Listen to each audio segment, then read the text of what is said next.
paint glass beautifully, you really need great paint to start with. So if your paint is badly mixed,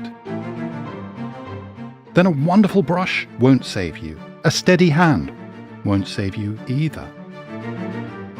And when I'm teaching in the studio and I give a complete beginner my paint, the paint I've mixed, do you know what happens? They can immediately start to trace. I'm not saying they can trace perfectly by any means, but what I mean is they can trace a line without it wobbling, without it running all over the place. Even a beginner can do this. And the reason, it's the paint. The paint you mix to start with. Great paint gives you control. And to gain that control, I suggest you'll find it easier if you work with a lump of glass paint, quite a large quantity of glass paint, rather than the small quantity, the teaspoonful, which so many books suggest. But here's the thing. Glass paint has a tipping point. It's got a tipping point, and I mean that when you add water, it's so sensitive to small, tiny, extra amounts of water. You add just a quarter teaspoonful too much, or an eighth of a teaspoonful, and the water can no longer hold the glass paint together, and it collapses. You get a puddle, you get slops, you get soup, and this puddle will be horrible to trace with. Paint like this, it's too runny, it will run all over your palette, it's uncontrollable, it will dry out quickly. So what do you do? Well, you could add more paint. You could just add more powder, make more of it. And sometimes, yes, sometimes that's the right thing to do. But other times you can put it right with gum Arabic. And that's what I want to show you now. This is amazing.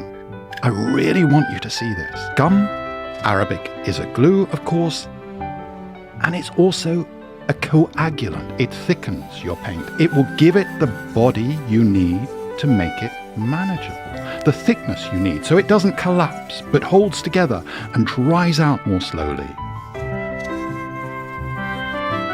So this, as you know, you can see it's soup, it's slops, it's a puddle, but watch this, just see the difference these drops of gum make. You can see the paint thicken before your eyes, which means it's easier to trace with.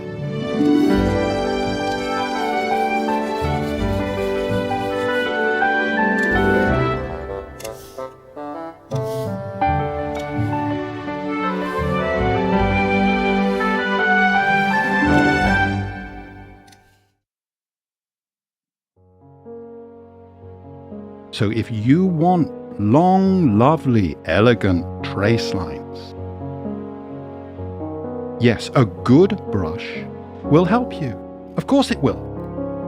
And a steady hand will help you. And good eyesight will help you.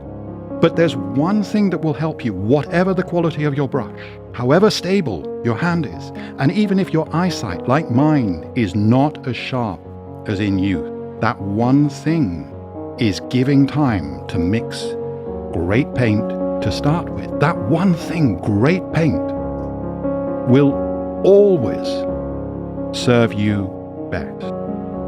And it's such a shame that most books just give a paragraph on how you do it. 5 sentences. And that's it. And then they go on to tracing. It's not enough. Great paint is a game changer. And if you don't know it yet, I hope you soon will.